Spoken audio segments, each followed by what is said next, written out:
Masuma Sohrabi did what people are told to do when they are afraid. She went to guards. She went to court. She asked for protection. According to Irish reported, she had already raised concerns about abuse. A court order was put in place. The man she feared was ordered to leave the IPS accommodation where she lived in Clifden, County Galway. Masuma was not hidden from the system. She was inside it. She was a mother of two. She was trying to build a safer life in Ireland. She worked in the local community. Her children were in school. People in Clifden knew her, saw her, and remember her as someone trying to move forward. Then one evening in May 2026, she left Waterloo House. She did not come back.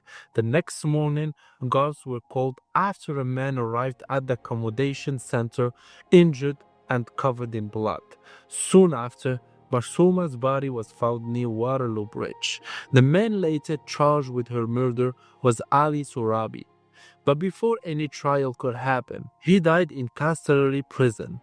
So this case ended without a verdict. And the biggest question remains. Masuma asked for protection, so why was she still not safe? Masuma Sohrabi was 31 years old. She was originally from Iran and had come to Ireland with her two children. In Clifden, she lived at Waterloo House, an accommodation center used by the International Protection Accommodation Service. Too many people around her. Masuma was not just a name in a news report. She was a mother. She was a worker. She was part of the town. Irish reporting says she worked in a local hotel and had become known in Clifden community. Her children attend a local school. After her death, the school described it as an incredibly sad and difficult time. This mattered because Masuma's story was not only about the final night, it was also about what she was trying to protect. She had two children depending on her. She had a new country around her. She had taken steps to stay safe. And according to reports, those steps included going to guards and going through the courts. That is what makes this case so painful. Masuma was not silent. She had already warned the system. Before Masuma was found dead, there had already been warning signs. According to the Irish Times, Masuma had gone to guards and the courts were trying to escape a violent relationship. She had secured the court order. That order meant the man she feared was not supposed to live with her at Waterloo House anymore. Reports say he had been ordered to leave the accommodation center. On paper, that looked like protection. There was a complaint, there was legal action, there was a restriction. But a court order is not a wall. It is not God standing beside someone every minute. It is a legal boundary, and that boundary only works if it's respected, monitored, and enforced. That is one of the central questions in Masuma's case. What happened after the order was granted? Was there further contact? Were there more warnings? Were there chances to step in before the final night? Those questions become even harder to answer because the case never reached trial. But before the court case even began, there was the final evening at Waterloo House. On the evening of Wednesday, May 27, 2026, Masuma left Waterloo House. Reports say she left her children in the care of other women at the center. She went out. She did not return. As side past concern grew, by the next morning, the situation had become urgent. Before 9 in the morning, a man arrived at Waterloo House. He was injured. He was covered in blood. Staff contacted guards. When guards arrived, the man led them toward the area near Waterloo Bridge on the outskirts of Clifden. There, Masuma was found dead. The scene was sealed off. The Guard's technical bureau became involved. A post-mortem examination was ordered. Investigators began collecting evidence, speaking to witnesses, and trying to rebuild the final hours of Masuma's life. At that point, this was no longer a missing person concern. It was a murder investigation. And the focus quickly turned to the man who had returned to Waterloo House that morning. The man arrested was Ali Sohrabi. He was 35-year-old and had no fixed address when he appeared before the court. He was known to Masuma. After his arrest, he received medical treatment for his own injuries. Then guards questioned him. Soon after, he was charged with murder. The charge related to the death of Masuma Sohrabi, also reported under the name of Masuma Jafri Munajat. This is important. A charge is not a conviction. Ali Sohrabi was accused in court, but he had not been found guilty. A trial would have been needed to test the evidence and reach a legal verdict. A trial never happened. But at the time of the charge, investigators had already begun building the case. They had the location where Masuma was found.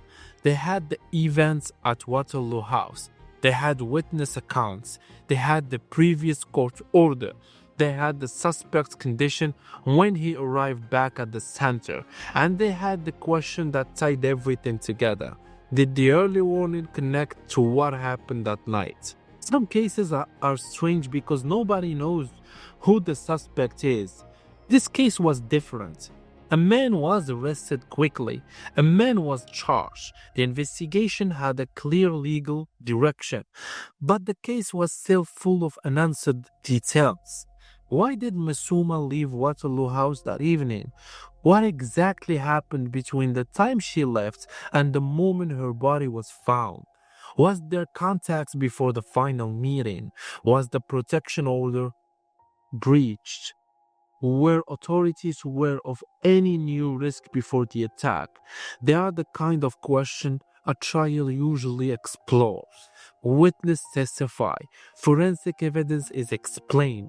Guards describe the investigation. The defense challenged the prosecution case. A jury hears the detail. But in Masuma's case, that process never happened. And because of that, the public record gives us only part of the story. The confirmed facts show a timeline. They do not reveal every answer. That came the second shock. Ali Sohrabi was remanded in custody after being charged with Masuma's murder. He was held at Castlereagh prison. On June 25, 2026, he was found dead. The Irish Prison Service confirmed the death in custody. Reports said foul play was not suspected. Investigators were opened, as happens after the death in prison. That changed everything because the accused had died. The murder prosecution could not continue. There would be no trial, no witness in open court, no jury verdict, no full public testing of the evidence. For Masuma's family, that meant there would be no courtroom moments where the case was fully heard. For the public, it meant many details stayed unanswered. For the justice system, it meant the criminal case ended before it could produce a conclusion. Ali Sohrabi was charged, but he was never convicted. That legal distinction matter. Still, his death did not erase the questions raised by Masuma's death. It made those questions even more difficult. The confirmed facts are clear. Masuma had previously sought help. She had gone to guards and the courts. A court order had been granted. She lived at Waterloo House with her children. She left the center on the evening of May 27, 2026. The next morning, she was found dead near Waterloo Bridge. Ali Sohrabi was arrested, charged with murder, and remained in custody.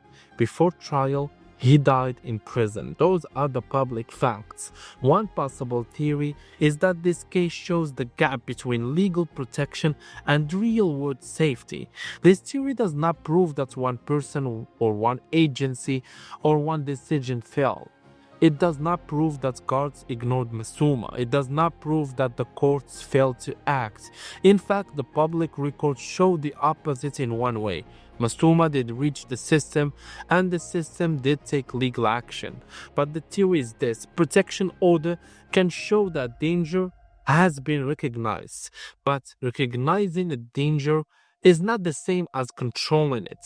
If a person at risk is still living in a shared community setting, and if the person they fear still knows where they are, the danger can remain even after an order is made. What is missing is the full record of what happened after that court order. Were there breaches? Were there new reports? Was risk raised? Were extra safety steps considered? Those answers would have mattered in court. They still matter now. Masuma's death left two children without their mother. It left Clifden in shock. It left many people asking how a woman could ask for protection and still lose her life. The man charged with her murder died before trial. That means the legal case ended without a verdict. No court found him guilty. No court cleared him. No jury heard the full evidence. For true crime viewers, that can feel and finish. But for Masuma's family, this was not a mystery for entertainment. It was a life destroyed. It was a mother gone. It was a warning sign that raised serious question about how vulnerable people are protected after they report fear. The confirmed outcome is simple and painful. Masuma Sohrabi was found dead near Waterloo Bridge in Clifden. Ali Sohrabi was charged with her murder. He died in custody before trial. The case ended without the full answers a trial may have provided. Masuma Sohrabi followed the step people are told to follow. She spoke up. She went to guards. She went to court. She got a protection order, and still she was killed. That does not mean every answer is known. It does not mean every failure is proven, but it does mean the question cannot be ignored. When someone warns the system that they are afraid, what happens next? Who checks if the danger is getting worse? Who makes sure a court order is more than a paper? And when the accused dies before trial, how does a family find answers? Masuma case is not only about one night near Waterloo Bridge. It is about every warning that came before it. It is about protection that existed legally but did not save her life. And it leaves one final question. If Masuma won then, what more should have been done before it was too late?